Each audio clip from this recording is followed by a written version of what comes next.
আমি কলিয়াবৰ নিচিলাবন্ধা গাঁৱৰ আত্মসহায়ক গোটৰ মহিলা হয়। এতিয়া হিমন্ত বিশ্ব শৰ্মা ছাৰে যেতিয়া আমাৰ ইয়াত সমূহত 10,000 টকা সোমোৱা কথা শুনি আমি আনন্দিত হৈছোঁ। ছাৰে সেই টকাখিনি যদি দিয়ে আমি বিভিন্ন ধৰণৰ সুবিধা হ'ব। আমাৰ মহিলাসকলে কোনোবা গৰু ছাগলী পুহিব, কোনোবা হাঁহ পাৰ পুহিব, কোনোবা শিপিনীয়ে শাল সূতা বব। তাৰ কাৰণে আমি নিজে উপকৃত হ'ম আৰু লগতে পৰিয়ালটো আৰু ল'ৰা ছোৱালী শিক্ষা দীক্ষাৰ কাৰণে আমাৰ সুবিধা হ'ব। যদি তেখেতে সেই পইচাখিনি দিয়ে তেতিয়া আমি বহুত আনন্দিত হৈছোঁ। আজি আমি সকলো মহিলা গোট খাই লৈ আমি সেই কথাটোৰ ওপৰত আমি সকলোৱে আনন্দ ফূৰ্তি কৰিছোঁ।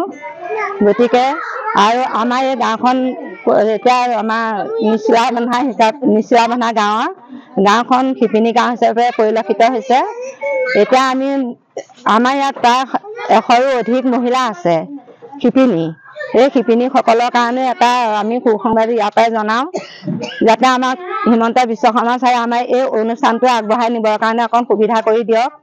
আমাৰ এই বহি থকা মহিলাসকল বা এই যিটো মৰি যাবলৈ ওলাইছে আমাৰ অসমীয়া সংস্কৃতিৰ শিপিনীৰ বস্তুখিনি, সেইখিনি যাতে আমি আকৌ উদ্ধাৰ কৰি আনিব পাৰোঁ, তাৰ কাৰণে তেখেতে আমাক সহায় সহযোগ কৰক অসমীয়া বুলি মই এয়া আহ্বান জনাইছোঁ। আৰু আমাক যাতে পইচাটো দিব বুলি বহুত আশাৰে আমি সকলো মহিলা আশাৰে বাট চাই ৰুম।